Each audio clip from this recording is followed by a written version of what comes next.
그리움과 눈물로 얼룩진 세계순회.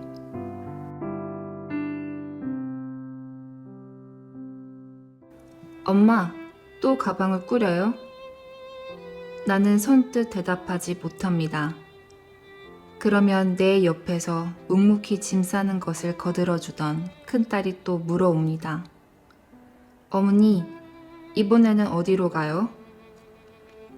커다란 가방을 꺼내놓고 옷가지들을 챙기노라면 아이들이 가장 먼저 묻습니다. 아이들은 엄마가 늘 곁에서 놀아주고 보듬어 주기를 바라지만 나는 아이들과 함께 하지 못하는 날이 더 많았습니다. 사람을 만나는 일, 교회 일, 지방순회 등 해야 할 일들이 나를 붙들고 놓아주지 않았습니다. 바다 건너 외국에 나가는 일은 짐을 싸려고 가방을 꺼내는 것부터가 고달픔의 시작이었습니다. 여행은 즐거운 일이지만 미션을 갖고 출발하는 여행은 집을 떠나는 순간부터 긴장과 더불어 고생이 시작됩니다. 호화찬란한 대궐에 머물러도 자기 집이 아니면 마음은 불편합니다. 불편한 대궐보다는 작고 옹색하더라도 자신의 오두막에서 편안히 살아가는 것이 더 마음 편합니다. 더욱이 단순한 여행이 아니라 사명을 띠고 나서는 발걸음은 무거울 수밖에 없습니다. 나는 1960년 성혼 이후 편안한 내 집에 머물러 있던 적이 드물었습니다. 휴전선 아래의 작은 마을에서부터 외로운 섬마을까지 전국을 다니며 식구들을 만나고 행사와 강연에 참석하느라 마음 편히 쉰 날이 없었습니다. 바다를 건너면 일본을 시작으로 아시아와 유럽, 미국, 남미, 아프리카까지 전 세계를 순회했습니다. 하나님의 말씀을 들려주기 위해 낯선 사람들과 낯선 땅을 내 형제자매, 내 집으로 여기며 찾아다녔습니다. 세계 순회를 떠나면 힘든 일과였음에도 새로운 도시에 도착할 때마다 잠깐 짬을 내서 그림 엽서를 샀습니다. 밤 12시가 넘어 일이 끝나면 나를 기다리는 아이들에게 편지를 썼습니다. 효진아, 보고 싶구나. 언제나 불러보고 생각나고 달려가 안아주고 싶은 착하고 귀엽고 사랑스러운 아들이구나. 효진아, 일시 떨어져 있긴 하지만 너희는 행복한 하늘의 아들이요, 딸이다. 우리의 효자 효진, 하늘의 효자요, 땅의 효자요, 온 우주의 효자, 효자의 본이 될 우리의 착하고 슬기로운 효자 효진. 사랑한다. 아빠와 엄마는 뜻을 따라 항상 바쁜 생활로 너희와 지내는 시간이 적어 무척 아쉬우나 엄마도 아빠도 네가 있음으로 든든히 생각한다. 효진아, 넌 보통 아이들과 다르단다. 다른 아이들과 어울리더라도 너의 근본을, 하늘의 품위를 손상시켜서는 아니 된다. 아빠 엄마는 항상 너를 자랑스럽게 생각한단다. 머지않아 다시 만나게 될 때 아빠 엄마 많이 깜짝 놀라게 해줄래? 아빠 엄마는 너에 대한 큰 꿈이 있단다. 엄마는 기다리고 항상 기도한단다. 건강하여라. 안녕. 1973년 5월 12일 미국 벨베디어에서. 나는 여러 공적인 일로 아이들과 다정한 시간을 보내지 못하는 것이 늘 마음에 걸렸습니다. 그럼에도 아이들은 의젓하게 잘 자라주었습니다. 언젠가 큰아들 효진이가 신문사와 인터뷰를 했습니다. 어머니의 어떤 점을 존경합니까? 효진이는 망설이지 않고 대답했습니다. 아버지를 감싸주며 기쁘게 해드리는 어머니의 사랑과 끈기를 제일 존경합니다. 세상의 모든 어머니는 다 위대하지만요. 특히 저의 어머니는 우리를 절대적으로 믿고 격려해 줍니다. 나는 그 모습에 늘 깊은 감명을 받습니다.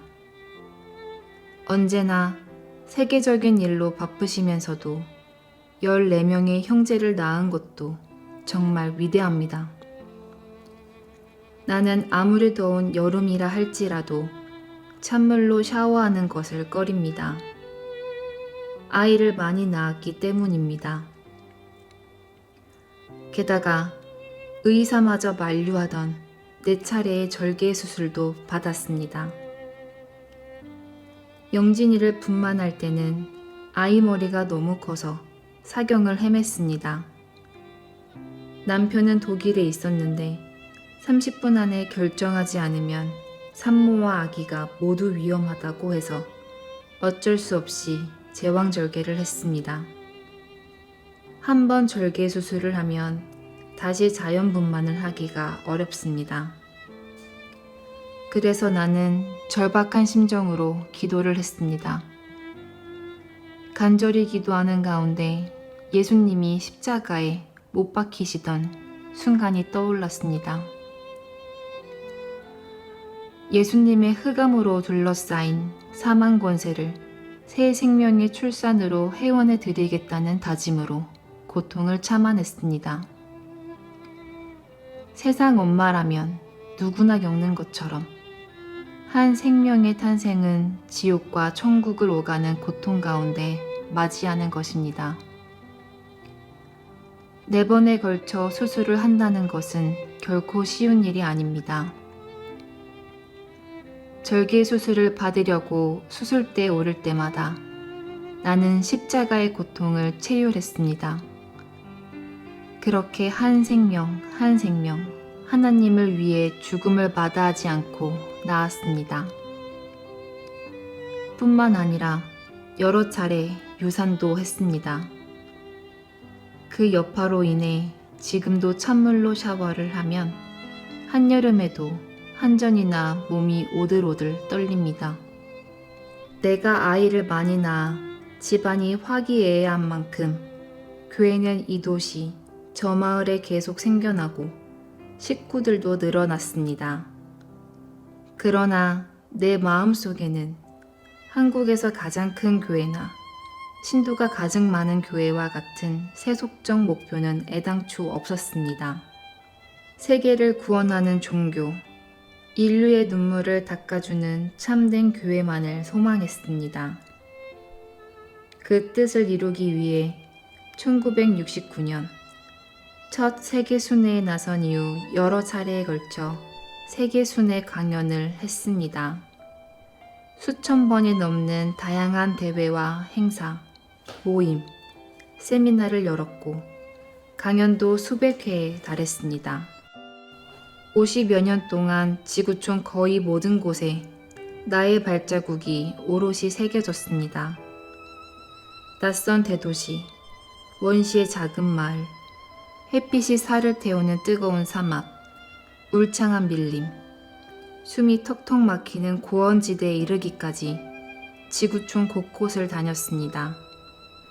가는 곳마다 나를 기다리는 사람이 많았습니다.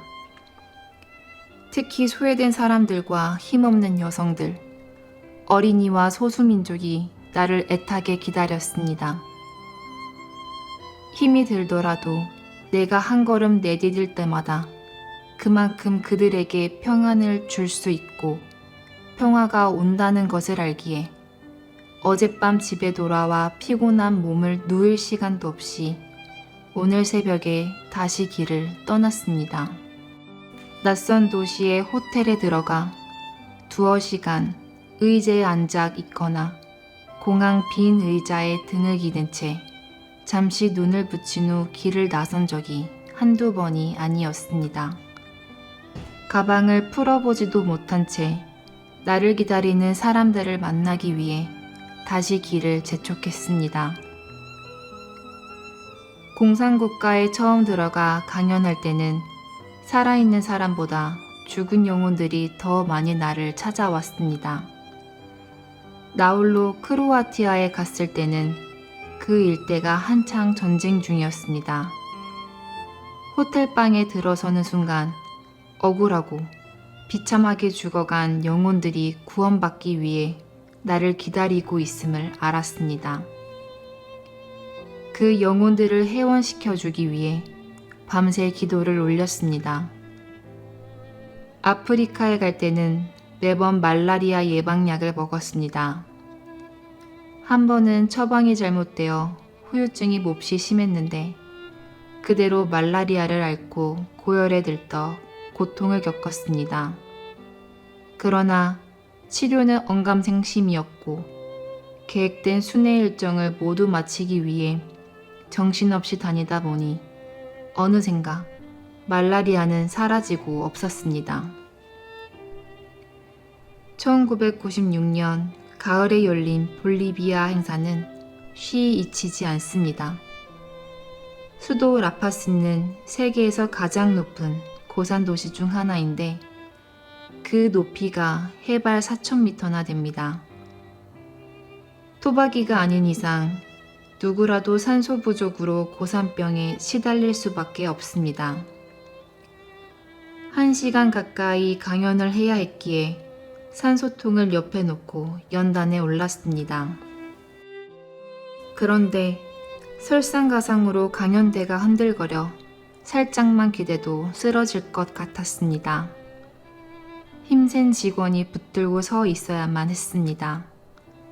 사람들은 근심스레 나를 바라보았지만 나는 강연 내내 미소를 잃지 않았습니다. 속이 울렁거리고 갑작스레 두통도 찾아오고 다리가 후들거리는 것쯤이야 얼마든지 이겨낼 수 있었습니다. 이를 악물고 쓰러지기 직전까지 버텨냈습니다. 저분은 정말 하나님이 보내신 분이다. 놀라움과 함께 칭송이 자자했습니다. 강연은 성황리에 끝났고 저녁에 열린 축승회에서 나는 참석한 식구들의 손을 한 명 한 명 따뜻하게 잡아주었습니다. 나를 만나기 위해 멀리서 온 귀한 손님과 식구들을 내 몸이 힘들다 하여 무덤덤하게 대할 수 없었습니다. 서로가 서로를 격려하고 자랑스러워하는 기쁨의 자리가 되었습니다. 집으로 돌아오자 남편은 내 등을 토닥이며 기뻐해 주었습니다. 4,000m나 더 하늘에 가까운 곳에서 승리를 쟁취했으니 그런 복이 또 어디 있어요. 세계 곳곳을 다니며 하나님의 말씀을 들려주는 일 외에도 희생당한 영혼을 구원하는 해원식 또한 여러 나라에서 거행했습니다. 2018년 봄 오스트리아에서 치러진 영혼 해원식은 참으로 뜻깊은 행사였습니다. 빈에서 도나우강을 따라 서쪽으로 2시간쯤 가면 마우트하우젠이라는 마을이 나옵니다. 주변 풍광은 무척 아름다움에도 사람들을 맞이하는 건물은 우울하고 음험합니다. 짙은 회색 벽돌로 높다랗게 지은 담장 앞에 서면 누구라도 통안의 눈물이 저절로 흐를 것입니다. 제2차 세계대전이 한창일 때 나치가 유대인들을 가둬놓았던 강제 수용소이기 때문입니다. 그곳에 갇혔던 30만 명은 대부분 비참하게 생을 마쳤습니다. 벌써 70여 년이 넘은 역사의 아픈 상처를 지닌 현장입니다.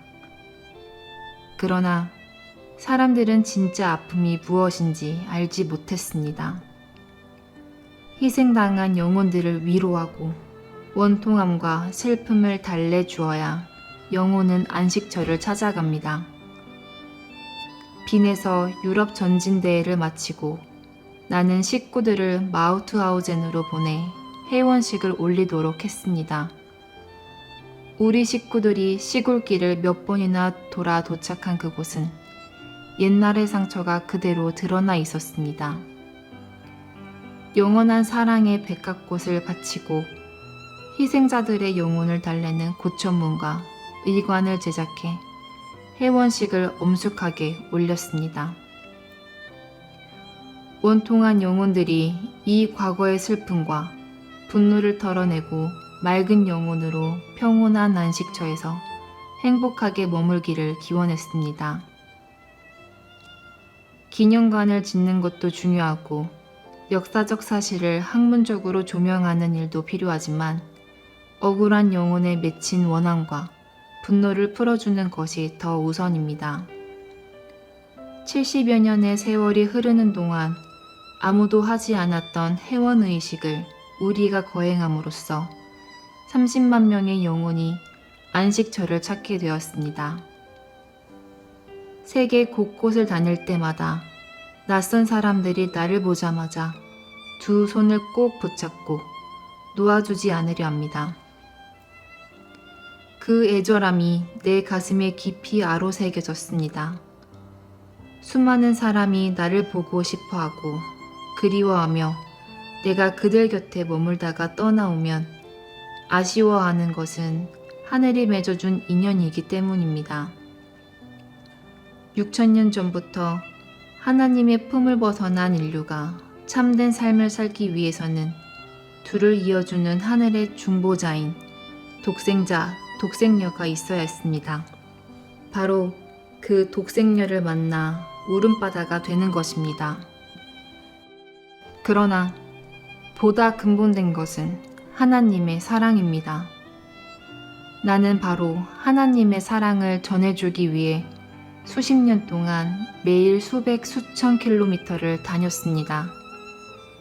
그 힘든 여정은 필설로 다 표현할 수 없는 것이었지만 늘 행복했습니다. 그러하기에 내가 남긴 말과 발자취는 영원히 사라지지 않습니다. 매일매일 자라고 해마다 커져서 세계를 덮고도 남을 것입니다.